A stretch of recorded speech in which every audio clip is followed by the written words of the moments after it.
वार्ता में आने के लिए। मेरे साथ दिल्ली प्रदेश कांग्रेस कमेटी के पूर्व अध्यक्ष श्री सुभाष चोपड़ा जी हैं और दिल्ली के ही पूर्व विधायक और हमारे स्पोक्सपर्सन श्री अनिल भारद्वाज जी हैं। एक बहुत अहम फैसले पर और एक बहुत अहम मुद्दे पर हम लोग आपके सामने आए हैं।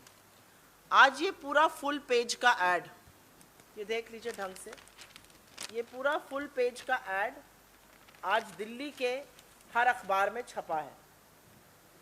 इस फुल पेज के ऐड में बातें की गई हैं झुग्गी झोपड़ी इन सीटू स्लम पुनर्वास की। मोदी जी का चिर परिचित दमकता हुआ चेहरा आप सबके सामने है और इसमें गरिमामयी उपस्थिति की आकांक्षा करते हुए श्री हरदीप सिंह पुरी जी जो अर्बन डेवलपमेंट के मंत्री हैं, श्री कौशल किशोर जी जो राज्य मंत्री हैं, श्री विनय कुमार सक्सेना जो उपराज्यपाल हैं, श्री रमेश बिधूड़ी जी जो सांसद हैं उस क्षेत्र से। ये कालका जी की जो EWS की इन सीटू स्कीम हम लोगों ने लॉन्च करी थी उसके बारे में और चिर परिचित मोदी जी का चेहरा फीता काटने के लिए तैयार। कुछ चीजें आपके सामने हम रख देना चाहते हैं जिससे कि दूध का दूध और पानी का पानी तो हो ही जाए, कुछ चीजों का पर्दाफाश भी हो जाए। ये हम आपके साथ शेयर करेंगे। ये तस्वीरें हैं, इसको प्लीज पहले देख लें और इस पर फिर हम चर्चा करेंगे। इसमें सुभाष चोपड़ा जी हैं, शीला दीक्षित जी हमारी पूर्व मुख्यमंत्री हैं, अनिल भारद्वाज जी आपको दिखेंगे इसमें, राहुल गांधी जी 2015 में जब चुनाव प्रचार में थे तो इस स्थान पे गए थे जहां पर ये बनके तैयार है। अब पेपर का ऐड कहता है, पेपर का ऐड कहता है कि कालका जी में बने 3024 नए फ्लैटों का उद्घाटन होने जा रहा है। क्या इससे किसी को कोई आपत्ति होनी चाहिए? और जो बीन बजाते हैं, चरण चुंबन करते हैं, उन्होंने ऑलरेडी माहौल बनाना शुरू कर दिया है। किसी को कोई आपत्ति नहीं होनी चाहिए, लेकिन कुछ तथ्यों को आपके सामने रखना जरूरी है। फीता काटने के शौकीन हैं मोदी जी। ये 3024 वो फ्लैट हैं इन सीटू स्कीम। और इन सीटू स्कीम क्या है? जहां झुग्गी वहीं पर मकान, यथास्थाने मकान मिलना गरीब लोगों को, वो है इन सीटू स्कीम। इस स्कीम का शिलान्यास 18 सितंबर 2013 को पूर्व मुख्यमंत्री हमारी आदरणीय स्वर्गीय श्रीमती शीला दीक्षित जी ने किया था। 8064 कुल घर बनने थे। फेज 1 में 3024 घर बनने थे। फेज 1 2013 में शुरू होता और 2016 में खत्म हो जाता। 3 साल के अंदर फेज 1 खत्म हो जाता। वो फेज 1 2013 का 2022 में खत्म हो रहा है, 9 साल बाद, 6 साल के विलंब से।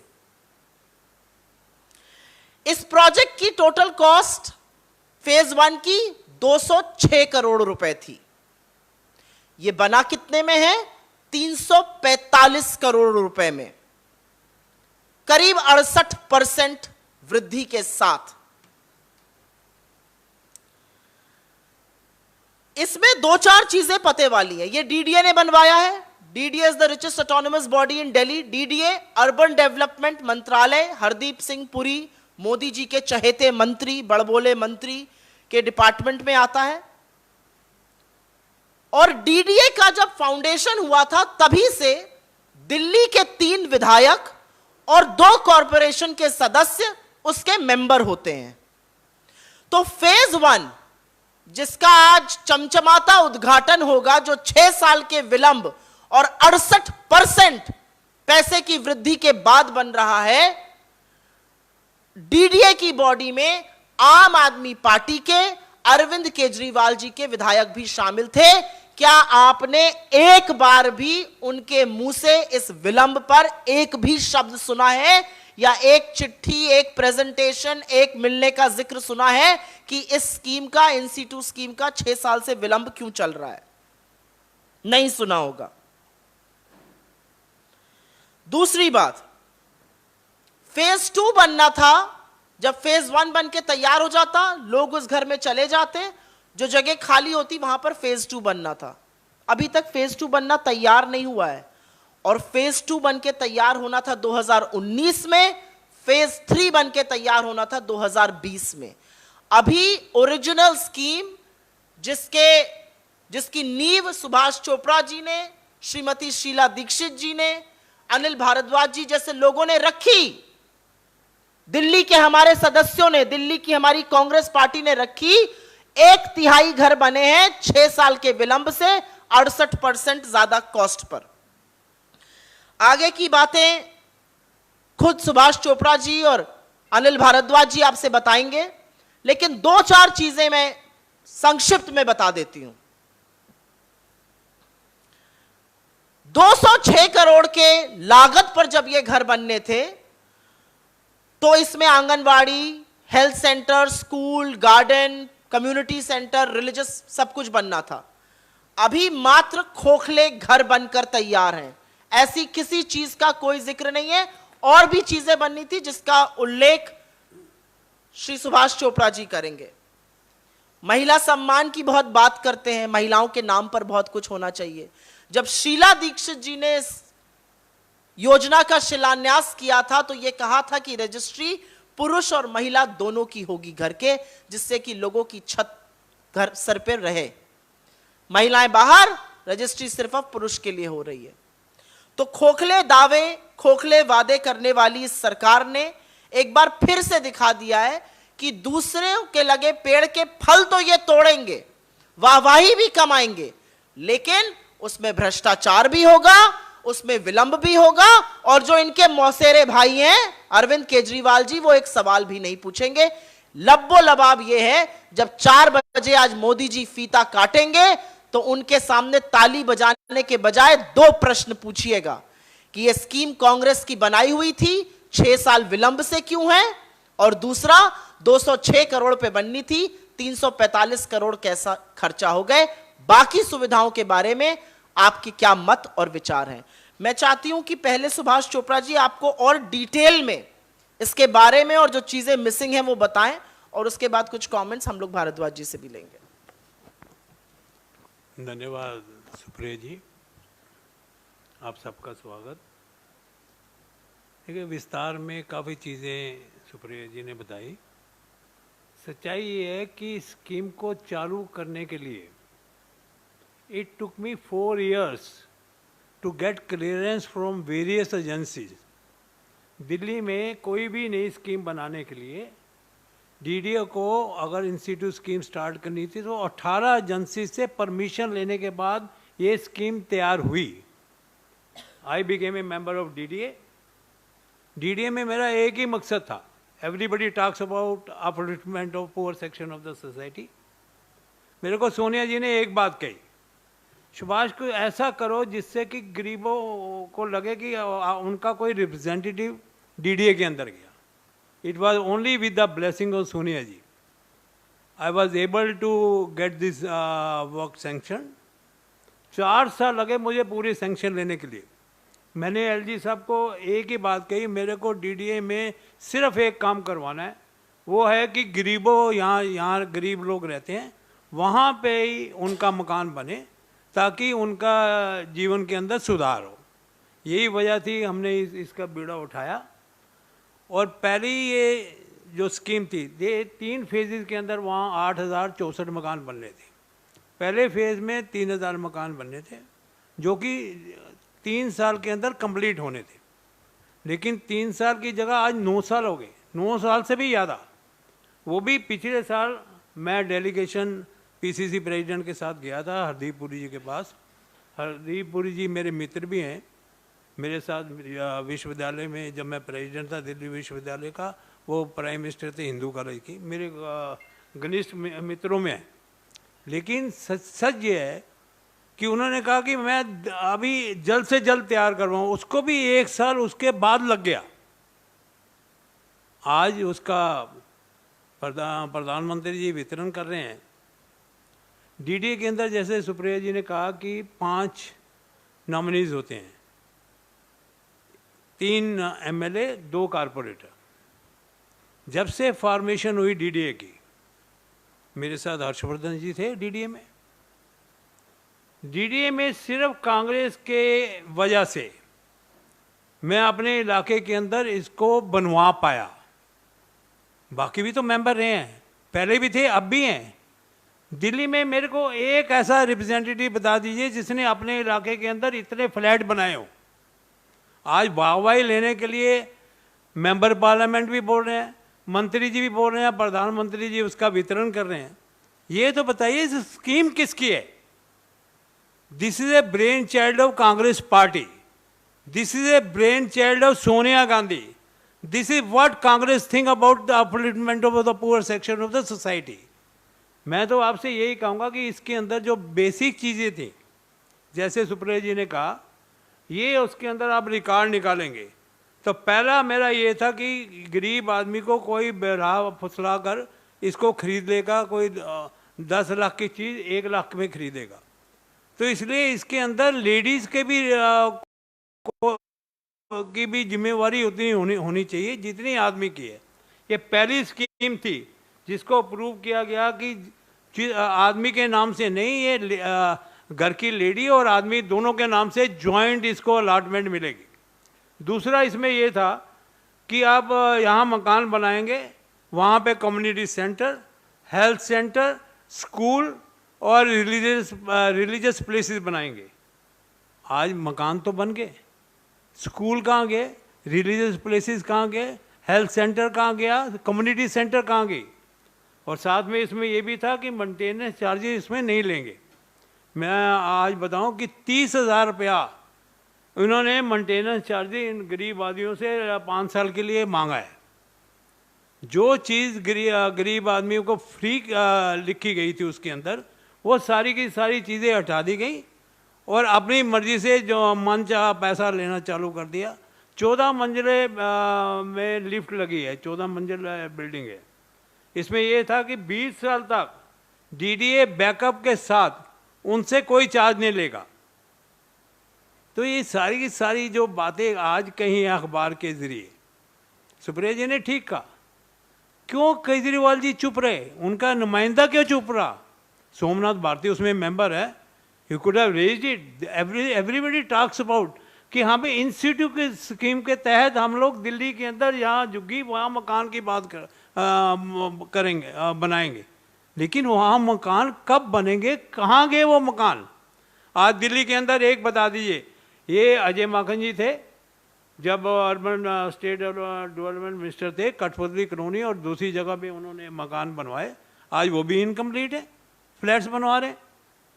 ये सारी की सारी चीज़ें जो भी काम हुआ, अगर गरीब आदमी के अंदर गरीब आदमी के लिए दिल्ली के अंदर काम हुआ, तो ये कांग्रेस पार्टी थी जिसने उस काम को पूरा किया। हम लोग सत्ता में नहीं रहे, नहीं तो अभी तक तो ये मकान बन के लोगों को मिल भी चुके होते और उनके जीवन में सुधार आ चुका होता। जैसे सुप्रिया जी ने कहा 205.99 करोड़ की ये स्कीम थी पहला फेज़ की, जो कि 345 करोड़ हो गया। तो ये सारी की सारी चीज़ें इनको जवाब देना पड़ेगा। Delay, what is behind this delay हुआ तो क्यों हुआ? इसके पीछे करप्ट अफसरों की मिली भगत थी या कोई और वजह थी? तो आज तो हम यही कहेंगे कि जो गरीबों का अधिकार है उनको उनका अधिकार मिले, इसकी पूरी इंक्वायरी हो कि ये रेट कैसे बढ़े और क्यों बढ़े। और जो वादे किए थे गरीब आदमियों से, जैसे उनके दुकानदार हैं वहाँ पे, उनके लिए दुकानें बनी थी, अभी तक वो दुकानें नहीं बनी। जो किराएदार हैं, खासकर झुग्गियों में, आप पिछले 10 साल तो हो गए, उससे पहले के भी किराएदार रहते हैं, उनकी संख्या भी बढ़ गई, वो बेचारे कहाँ जाएंगे? ये स्कीम के तहत पहला फेज़ कंप्लीट होना था, लोगों को शिफ्ट करना था, जो जगह खाली होनी थी वहाँ सेकंड फेज़ बनना था, जो जगह उसके बाद खाली होनी थी थर्ड फेज़ बनना था। और ये भी मैंने डीडीए से कहा था, इसको स्कीम चालू होने से पहले, कि DDA being the richest autonomous body of Delhi, जितना पैसा इसके ऊपर लगाएगी उससे 10 गुना ज़्यादा फायदा इसको बनाने के बाद डीडीए को मिलेगा। ये सच्चाई है। जितनी जगह खाली होगी वहाँ पे they can go for commercial activities, they can go for other go for welfare scheme of other people. तो इस तरह से ना पैसे की कमी ना किसी चीज़ की कमी, सिर्फ इच्छा की कमी, उसी वजह से जितना भी काम है उसका विलम्ब आया। मैं यही आज मांग करता हूँ इस माध्यम से कि जो पैसे का करप्शन हुआ है डीडीए के अंदर इसको बनाने में, उसकी पूरी इंक्वायरी होनी चाहिए। और जो बाकी के लोग हैं, खासकर जो किराएदार और दूसरे लोग हैं, उनको जल्द से जल्द उनको मकान बना के वहाँ पे सेटल किया जाए। धन्यवाद। Thank you sir.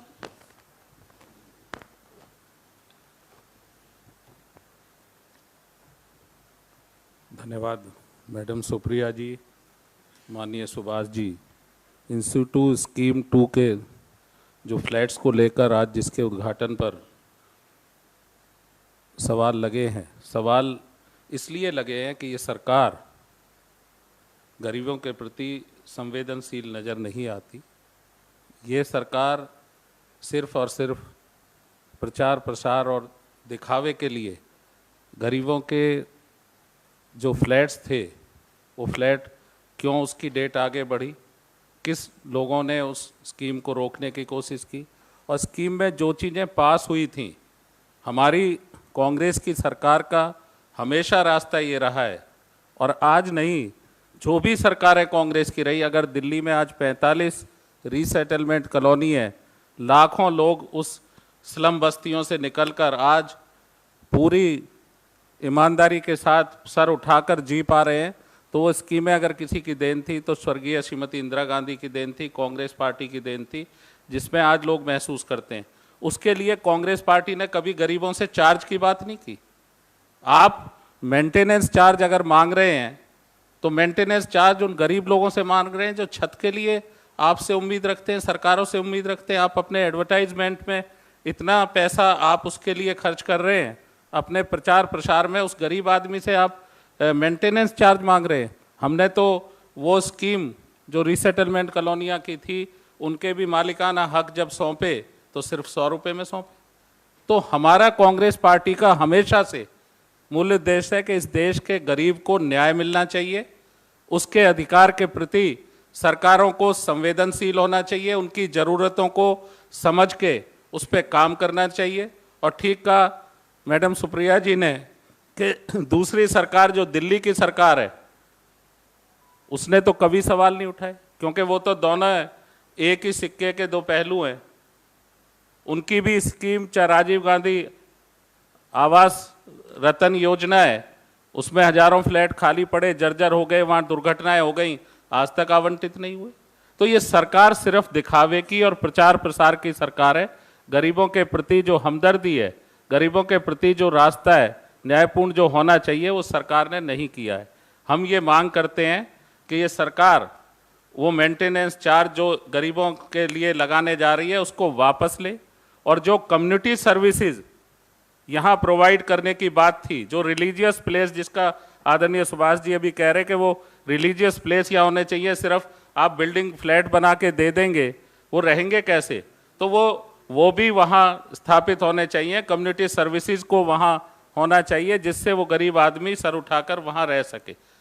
ये जो आज की हमारी मांग है, वो उन दिल्ली के गरीबों को भरोसा, उनके अधिकारों के प्रति चिंतित है कांग्रेस पार्टी विपक्ष के जिम्मेदार विपक्ष के रूप में, इसलिए हम ये सरकार से मांग करते हैं। धन्यवाद। आप साथियों के सवाल जो भी हैं वो सवाल के लिए आमंत्रित। थोड़ा सा आपको ये भी ज्ञात होगा कि जब 2013 में हमने ये स्कीम लॉन्च करी थी तो काले झंडे दिखाने का काम भारतीय जनता पार्टी ने किया था, और जब शराब नीति पर कांग्रेस डटकर आम आदमी पार्टी को घेर रही थी और अकेले हम सवाल पूछ रहे थे, तो भारतीय जनता पार्टी के 7 सांसद, 8 एमएलए, कॉरपोरेशन के सदस्य मुंह पर उंगली लगाकर बिल्कुल मौन रखने का काम कर रहे थे। तो ये जो चोर चोर मौसेरे भाई हैं, ये अपने आप एक दूसरे की कलई खोलते रहते हैं, हमें ज्यादा करने की जरूरत नहीं है। लेकिन समअप करने के लिए हम सिर्फ इतना कहेंगे कि बनने थे 8064 घर 2020 में, पहला फेज 2016 में बनके तैयार हो जाना था, वो पहला फेज 6 साल के विलंब से बन रहा है। और सबसे बड़ी बात यह है कि 206 करोड़ की लागत पे बनना था, बन रहा है 345 करोड़ की लागत पर, और इसमें सिर्फ खोखले मकान दिए जा रहे हैं। जबकि जब हमने शिलान्यास किया था और हमारे बजट के अनुसार इसमें community centre, park, religious place, schools, primary health centre, बाकी सारी सुविधाएं भी थी। दुकानदारों के लिए सुविधाएं थी, किराएदारों के लिए सुविधाएं थी। ये सब चीजें नादारद हैं। तो जब आप फीता काटेंगे मोदी जी, तो जरूर इस देश को बताइएगा सेकेंड और थर्ड फेज का क्या हुआ, विलंब क्यों हुआ, और इतना पैसा, मोटी रकम कहां चली गई। अरविंद केजरीवाल जी, आप इस बात का जवाब जरूर दीजिएगा कि 2 बार मुख्यमंत्री बनने के बावजूद एक बार भी इस विलंब पर आपने आवाज क्यों नहीं उठाई। आपके सवालों का स्वागत है। पहले सुमोटो जी।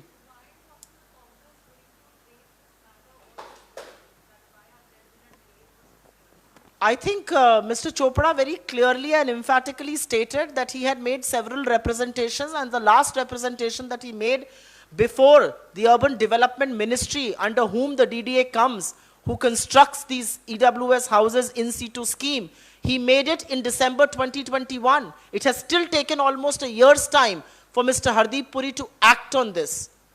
So it is not as if we did not make representations. We made representations, we pointed out the delay, but yes, we are not in the assembly right now, and we cannot hold the government accountable within the assembly for its studious silence. We will hold the Prime Minister accountable, because the full page ads coming out of the taxpayers' money has to be accounted for. Let me make it more clear. That was not the first time last year we met Hardeep Puri. Earlier also we had been meeting Lieutenant Governor of Delhi, and we had been making them aware why this delay is there. So all those things we were taking care of, but nobody was listening, because there was something, might be something in between.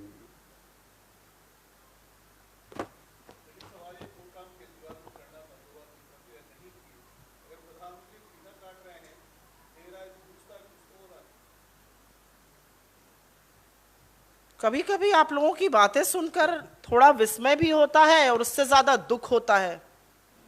9 साल का delay हो गया तो देर आए दुरुस्त आए। तो हम झुंझुना बजाने के लिए विपक्ष में बैठे हैं, या सरकार झुंझुना बजाने के लिए सरकार में बैठी है। अगर 9 साल का विलंब हुआ तो सवाल विलंब पे पूछा जाएगा। अगर 68% ज्यादा पैसा लगा बनने पर तो सवाल पूछा जाएगा। अगर दुकानें नहीं बनी और किराएदारों के लिए सुविधा नहीं है तो सवाल पूछा जाएगा। और अगर कम्युनिटी सेंटर और रिलीजियस प्लेसेस और स्कूल्स, प्राइमरी हेल्थ सेंटर नहीं बने तो सवाल पूछा जाएगा। मतलब देर आए दुरुस्त आए, तो हम भी मुंह पर दही जिस पर जीएसटी लग चुकी है जमा कर बैठ जाए। किस तरह का सवाल है ये? कोई और सवाल इस पर? जी हाँ, पूछिए।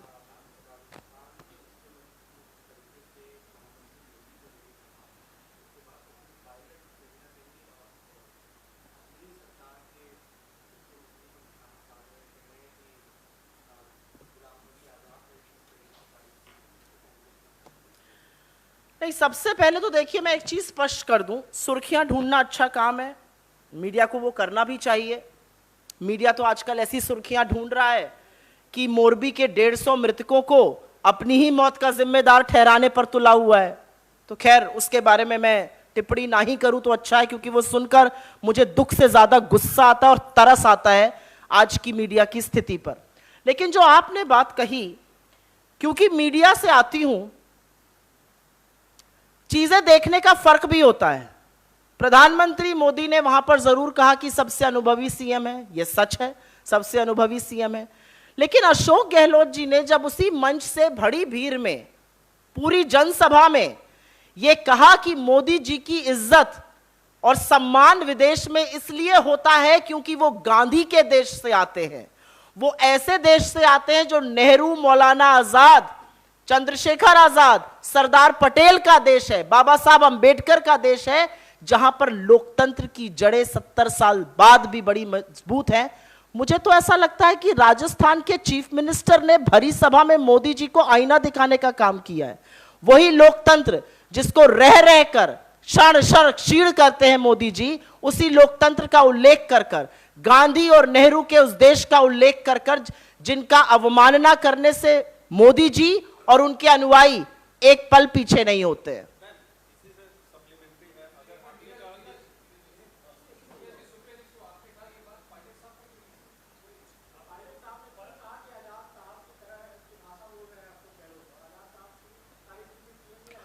अब आपने मुझसे एक सवाल पूछा है और आपने पायलट साहब के सामने किस तरह से सवाल पूछा और उनका क्या अनुभव रहा, ये तो मैं नहीं जान सकती हूं। मैं कांग्रेस की अधिकृत प्रवक्ता हूं, यहां पर बैठकर एक प्रेस कॉन्फ्रेंस कर रही हूं। आपने मुझसे गहलोत साहब जी की जो बात थी रैली को लेकर, उस पर सवाल पूछा। मेरी अपनी जो अदनी सी समझ है, मुझे आता है समझ में कि उन्होंने तारीफ नहीं करी, उन्होंने भरी सभा में मोदी जी को आईना दिखाने का काम किया। इसका और भी एक तल्ख बात कह सकती हूं, लेकिन देश के प्रधानमंत्री हैं तो नहीं कहूंगी, आईने तक ही रुक जाऊंगी। भरी सभा में मैं अपने बगल वाले को बोलूं कि आपकी इज्जत आपसे नहीं है, आपकी इज्जत इसलिए क्योंकि आप ऐसे देश से आते हैं जो गांधी का देश है, नेहरू का देश है, अंबेडकर का देश है, जहां पर लोकतंत्र मजबूत है।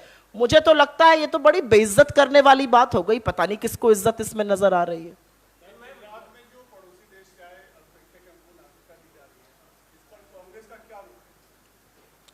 देखिए, ऐसा है कि गुजरात में तो बहुत कुछ हो रहा है और गुजरात में कुछ भी कहने से पहले हम एक ही सवाल जो लगातार 4 दिन से पूछ रहे हैं वो दोबारा से पूछेंगे। 96 घंटे हो गए इस सवाल को।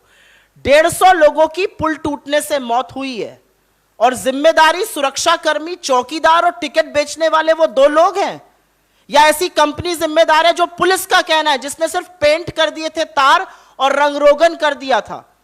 मोदी जी वहां पर गए, अस्पताल की पुताई हो गई, अस्पताल की रातों रात चकाचक हो गया, अस्पताल की तस्वीरें बढ़िया आए, लोगों से मिलकर वो चले गए। क्या कौन जिम्मेदार है इन लोगों की मौत का, पहले तो मुझे यह बताया जाए। म्युनिसिपल कमिश्नर का नाम नहीं है एफआईआर में, कंपनी के एमडी का नाम नहीं है, अर्बन डेवलपमेंट मिनिस्ट्री जिसके मंत्री खुद और खुद मुख्यमंत्री है उनका नाम नहीं है। मोदी जी जाते हैं और चल के चले आते हैं। क्या बात आप कर रहे हैं? गुजरात में चुनाव के दौरान यह घटना हुई है। चुनाव के दौरान 2016 का मोदी जी का वो बेहद शर्मनाक वक्तव्य मेरे कानों में अभी भी गूंज रहा है कि देश का प्रधानमंत्री एक ऐसी अशोभनीय और गिरी हुई बात कर सकता था जो उन्होंने बंगाल में एक्ट ऑफ गॉड और एक्ट ऑफ फ्रॉड करी थी। अगर वो एक्ट ऑफ गॉड और एक्ट ऑफ फ्रॉड था तो ये क्या है? सवाल इस बात का है।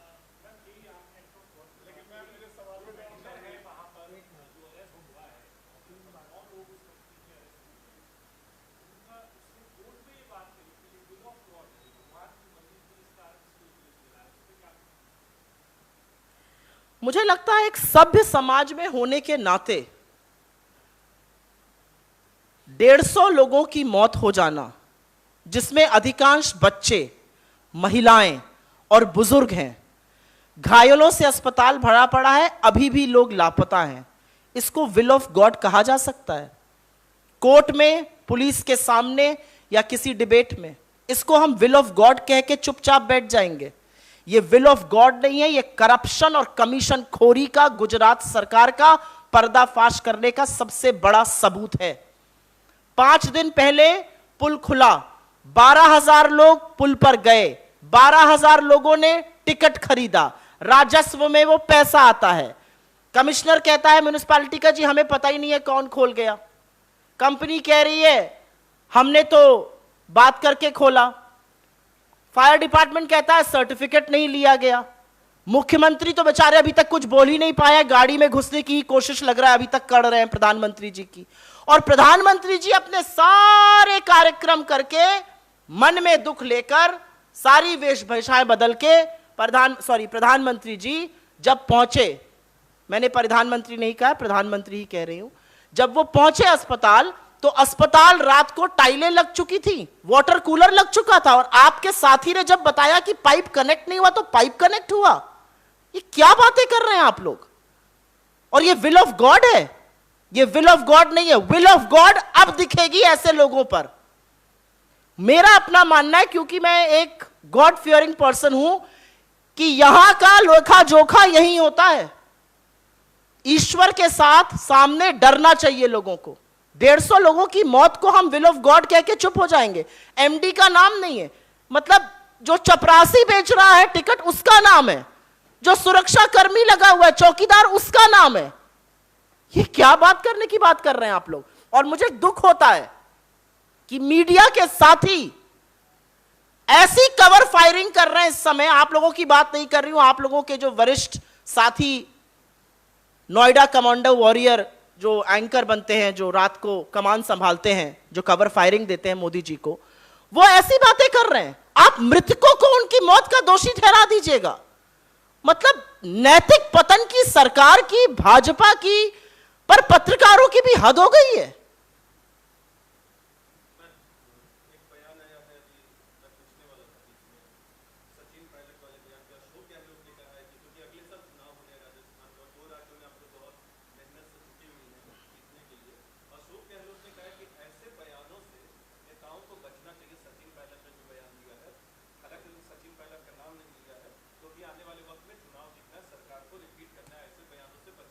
मुझे लगता है ये सिर्फ अशोक गहलोत जी ने ही नहीं कहा है, तमामों बार सचिन पायलट जी ने ये कहा है कि हम सब मिलकर आपसी मतभेद भुलाकर सुनिश्चित करेंगे कि दोबारा से कांग्रेस की राजस्थान में सरकार बने।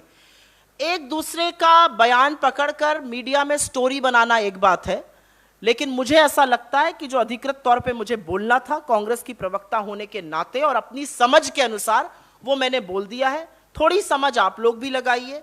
भरे मंच पर दो और मुख्यमंत्रियों के सामने एक तीसरा मुख्यमंत्री खड़ा होकर प्रधानमंत्री जी को देश का लोकतंत्र और गांधी का देश समझा रहा है। ये प्रधानमंत्री जी के मुझे तो नहीं लगे कसीदे पढ़े जा रहे हैं, मुझे तो लगा घोर बेइज्जती है जी।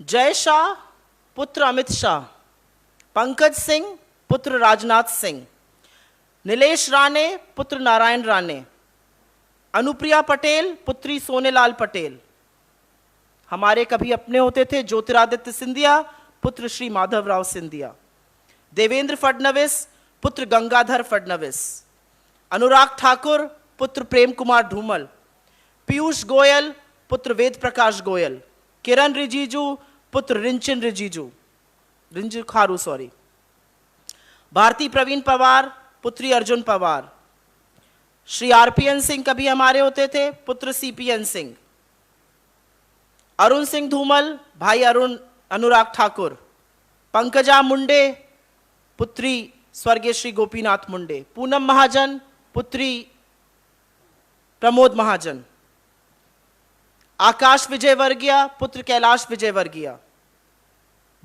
राव इंद्रजीत सिंह पुत्र राव बीरेंद्र सिंह। ये हमारे तो नहीं है, ये तो भाजपा के नेताओं के नाम मैंने आपको गिना दिए और कुछ ही गिनाए हैं। इसमें कल्याण सिंह के बच्चे, कलराज सिंह के बच्चे, इन लोगों के तो नाम अभी मैंने आपको गिनाए नहीं और बड़ी लंबी फहरिस्त है हर राज्य में। तो अमित शाह जी पहले इस बात का जवाब दें कि अशोक गहलोत जी और भूपेश बघेल जी किस बड़े बाप के बेटे हैं। उन्होंने कांग्रेस की जमीनी राजनीति करी, एनएसयूआई की करी, यूथ कांग्रेस की करी, आज वो इस देश के मुख्यमंत्री हैं क्योंकि लोगों ने उनको चुना है। अमित शाह जी बहक जाते हैं। अमित शाह जी लोगों के पास अब मुद्दे नहीं रह गए हैं। हमारे कांग्रेस पार्टी के अध्यक्ष एक मिल मजदूर के लड़के हैं, 11 बार चुनाव जीता है और उसके बाद हमारी पार्टी के लोगों ने उनको जिताकर अध्यक्ष बनाया है।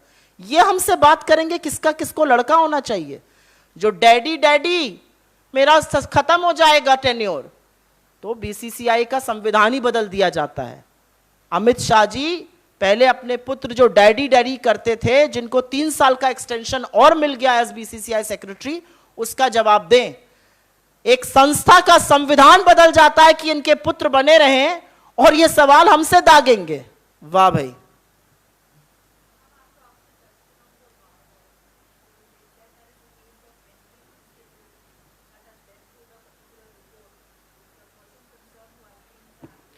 I have only one point to make from this platform. I hold no brief for any news agency or any news platform. I think the platform that you mentioned, the agency that you mentioned, has done some very good investigative journalism in the past.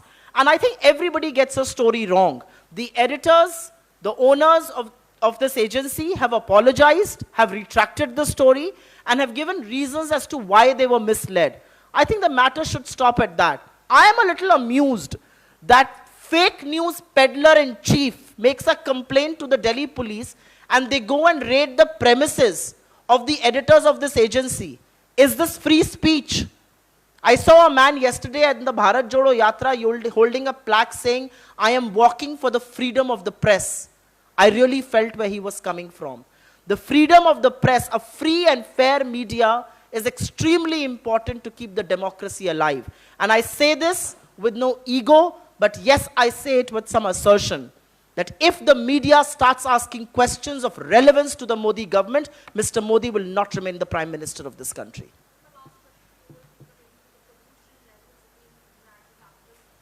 Let's take this offline. Thank you. Let's take this offline. Thank you. Thanks very much. बहुत बहुत धन्यवाद आपका. ये दिल्ली की कहानी बहुत ज़रूरी है क्योंकि फर्जी फीते काटने वालों का पर्दाफाश करना भी ज़रूरी है, जैसे कि श्री सुभाष चोपड़ा जी ने यहाँ पर आपको काफ़ी विस्तार से बताया. इसको प्लीज़ कवर करें और लोगों को इस सामने दिखाएं कि वो घर कहाँ है जो अभी तक बने ही नहीं है. ये तो पहला ही फेज़ बन के तैयार हुआ है. घर तो सारे 2020 तक बन जाने थे. धन्यवाद.